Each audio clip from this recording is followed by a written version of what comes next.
Good afternoon. Happy Halloween. Thought for sure I'd see some costumes today. Dressed as reporters. That's not nearly as exciting as what you could have come, but we'll let it slide for today. Today I'm once again pleased to talk about the topic that we, and more importantly, the American people, are all very excited about: tax cuts.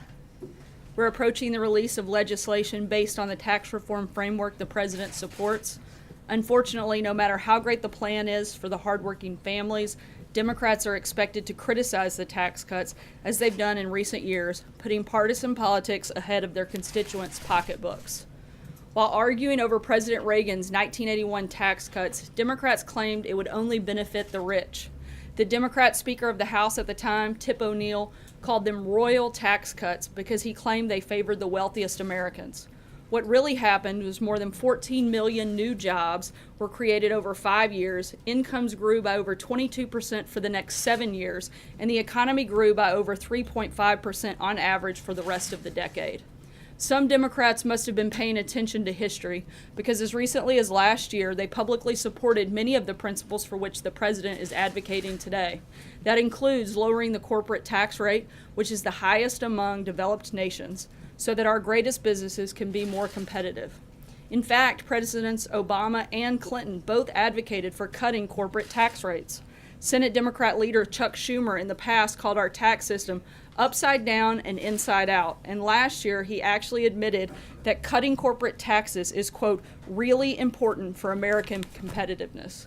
Minority Leader Nancy Pelosi apparently agreed because she said, quote, it is long past time for tax reform that would lower the corporate tax rate. The only thing that seems to have changed since then is who occupies the White House. Since day one, the president has been committed to jumpstarting our economy and giving hardworking Americans the raise they deserve. Under the framework supported by the president, our economy will grow, businesses will invest back in the country, and American workers will see their wages grow. In fact, the Council for Economic Advisors estimates that a typical hardworking American family would get a $4,000 pay raise. So to Democrats in Congress, particularly those who'd like to place American jobs and middle-class tax relief ahead of partisan politics, the question is very simple. Do you believe the American people deserve a pay raise? We certainly do, and that's what we'll be focused on and fighting for. The choice is yours. And with that, I'll take your questions. Steve? Sarah, where does the president stand on this tax deduction for state and local taxes? That seems to be disputed up on the Hill. Look, we've laid out our priorities for the tax cut plan. Those haven't changed. The president is going to continue working with both the House and the Senate to push forward and make sure that the principles he laid out are achieved. And we haven't made any adjustments to that at this time. Now, what about the mortgage interest deduction? Again, same point here. We haven't made any changes to the priorities that we've laid out. I'm not going to negotiate between you and I, but the president is going to be involved in ongoing conversations with members of both the House and Senate, and we've laid out what our priorities are, and we're going to stick to those as we move forward. In the conversation with Speaker Ryan just now? They're still meeting now, and we'll have a readout on that meeting once it's completed. Matthew? Thanks, Sarah. Question on yesterday's Mueller news. President Trump's nominee to serve as chief science advisor over at the Agriculture Department is Sam Clovis, and Clovis was the campaign supervisor cited in that Papadopoulos plea, and his lawyer has since acknowledged that he was the one in that plea who encouraged Papadopoulos in August 2016 to make a trip to Russia to meet with Russian officials about the campaign. Given all that, is the president still comfortable with him, Sam Clovis, serving in the administration? I'm not aware that any change would be necessary at this time. And on that note, is the administration aware of who the other 3 or 4 campaign individuals who were referenced in that Papadopoulos plea were, and are any serving in or advising the administration? I'm not aware of the specific individuals. What I can say is that I think that Papadopoulos is an example of actually somebody doing the wrong thing while the president's campaign did the right thing. All of his emails were voluntarily provided to the special counsel by the campaign, and that is what led to the process and the place that we're in right now, was the campaign fully cooperating and helping with that. What Papadopoulos did was lie, and that's on him, not on the campaign, and we can't speak for that. John? So the Chief of Staff, John Kelly, said that this special counsel investigation has been very distracting to the president. Can you elaborate on that? What is this affecting his ability to get his job done here? I don't think it's at all affecting his ability to get his job done, and that wasn't the point he was making. You guys seem completely obsessed with this, while there are a lot of other things happening around the country, and frankly, a lot of other things that people care a lot more about. The media refuses to cover it, and I think that's the distraction. Instead of the focus being constantly on tax cuts and tax reform, my guess is if you look at the records, the questions that I take in here day out have far more to do with an investigation that frankly most Americans don't care too much about, and a whole lot less to do with policies that actually impact them. Why are you Glenn? so confident that the investigation won't go on much longer? Because we have confidence that it's going to come to a close in short time. Glenn, go ahead. Glenn's got a call. Maybe he needed to phone a friend to get help with his question. Sarah. Glenn, I had more faith in you to be able to ask a question all by yourself, but The other thing that General Kelly said yesterday was in reference to General Lee, and he said that the Civil War was the result of a failure to compromise. Was he suggesting that there be a compromise on the abolition of slavery? Can you expand on exactly what he was talking about? look, all of our leaders have flaws. Washington, Jefferson, JFK, Roosevelt, Kennedy. That doesn't diminish their contributions to our country, and it certainly can't erase them from our history. And General Kelly was simply making the point that just because history isn't perfect doesn't mean that it's not our history. Let me follow up. You are a proud daughter of the South. When you see Nathan, like a statue as they had in Memphis, of somebody like Nathan Bedford Forrest, who was responsible for the Fort Pillow massacre, and other folks like that, is there a differentiation? Do you think there are certain Confederate figures who don't deserve to be honored, like Nathan Bedford Forrest? Look, I don't think that we should sit here and debate every moment of history.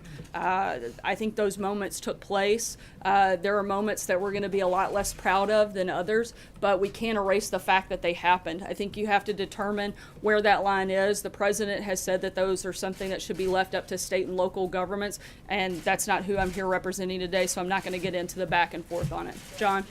Thanks a lot, Sarah. Just to follow up on what you said yesterday and what you have reiterated today about this investigation and your belief that it's going to be wrapping up soon. Yesterday you said that those are the indications that we have at this time. From your point of view, is what you're saying wishful thinking? Is it spin? Are you getting leaked information that gives you that indication? Why do you continue to say that you believe that it is wrapping up soon?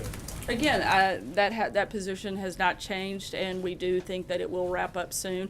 I didn't say it would be 3 or 4 days. I said soon, and we hope that that's the case, in large part because we know that the facts are on our side. There was no collusion, and we're looking forward to moving forward and hoping that you guys can as well. And we can actually start talking about and focusing on some of the things that I mentioned to Jonathan that we feel the American people would rather the conversation be turned towards. Jessica? Papadopoulos hearing, at the Sorry, I'm gonna Papadopoulos keep hearing, I moving just on. want to ask you this one thing about one of the prosecutors that is on Bob Mueller's team. At the plea hearing for Mr. Papadopoulos last month, he hinted at the possibility of more to come in the investigation. He said the Mueller probe is, quote, a large-scale, ongoing investigation of which this case, the Papadopoulos case, is a small part. So, given what he said, as an officer of the court, are you disagreeing with anything that he said in his remarks during that plea hearing? Maybe his references in looking more to come between the Democrats and the Clinton campaign, since I think if there's any evidence that we've seen to date, it's between them colluding with other foreign governments, certainly not from our side. Jessica? I have one question about what the president said today and then an Asia trip question broadly. But the first question is, the president mentioned in the tax reform meeting there that he was going to be announcing, quote, soon, some companies that are coming back to the United States. Can you either name them or give us the industry that we're talking about? You know I'm not going to get ahead of an announcement that the president's going to make. If he wasn't willing to tell you today, I'm certainly not going to step in and do Asia it. trip, the speech that he's making at APEC is being billed as a theme for the trip as well as the Indo-Pacific. Does this administration see India as a pivotal part of your strategy when it comes to the or Asia Pacific more broadly? Certainly plays a big role, and General McMaster will be here later this week to discuss the trip in greater depth and more detail, and he'll be happy to address more of those questions at that time. Okay. The former White House strategist, Steve Bannon, is saying the administration should push back harder against Special Counsel Robert Mueller. Does the president support defunding the special counsel? No, and I'm not sure what we'd push back against, since so far all they've done is come up with ways and shown more and more that there was no connection between the Trump campaign in collusion with Russia. John? Yeah. Thank you, Sarah. 2 questions, please. First, the president is quoted last year as calling Mr. Papadopoulos, and I quote, a great guy, and today it was a liar. And I wonder, just to kind of clear the air, how well did he actually know him, and was he briefed by him often? Did he have frequent meetings? How well does he know this man? My understanding is the only interaction he ever had was the one meeting that the advisory council gathered together, where he was in a large group of other people in the room, and to my knowledge, that's the only interaction they ever had. Again, this was a campaign volunteer. He wasn't somebody that was a senior advisor, as many of you want to bill him to be. He was somebody that played a minimal role, if one at all, and was part of a voluntary advisory board. And he That's only it. met the president, the candidate Trump, one That's time. my understanding, John. That's the All right. only incident that we're aware of. The other thing I wanted to ask was that a few weeks ago, when the president sent out Twitters about the media, he suggested that equal time be applied. Now, to many people, that was a euphemism for the fairness doctrine, something that President Ronald Reagan helped eliminate, and which Democrats such as Leader Pelosi have tried to revive. Is he seriously in favor of reviving the fairness doctrine? And I might add that its premier opponent of revival was a young congressman named Mike Pence. I don't know that he's into the deep weeds of the fairness doctrine, but I know he certainly believes in fairness, and I think that he would like to see that applied certainly to his administration in a way that it probably hasn't been so far. Charlie? The president, Republican Senate candidate Roy Moore is on Capitol Hill today. Does the president have plans to meet with him at any point today or this week before he leaves for Asia? No, there's no planned meetings at this time. Blake? Sarah, there is still a lot to be negotiated on taxes, SALT, which was just brought up, possible phasing in of the corporate rate, just to name a couple. When the tax bill, whatever of it, is released tomorrow, will the president wholeheartedly endorse this as his plan?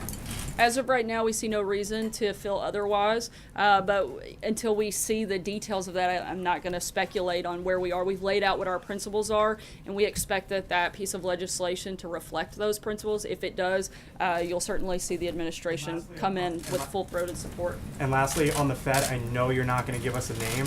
I'm not asking you to give us a name. But what if I did? Wouldn't it be fun? Then we would love a name. That's the most excitement we've ever gotten out of this room. Sorry. If you want to give us a name, we will take it. If not, my simple question is, has the president made his decision, or is he still debating it? I can tell you that it's not Major Garrett, but beyond that, I don't have anything to weigh in on. Noah, go ahead. Yeah, President Trump during the campaign repeatedly castigated Hillary Clinton for not coming forward and coming clean when she got debate questions ahead of the debates. Why didn't anyone in the Trump campaign, including his son, come forward when there were solicitations from Russian agents to provide dirt on his opponent? I'm not sure how those two things are even remotely related, so I couldn't begin to figure out how to answer that I'm just getting question. to the sense of the proactive duty to come clean when there is an ethical question.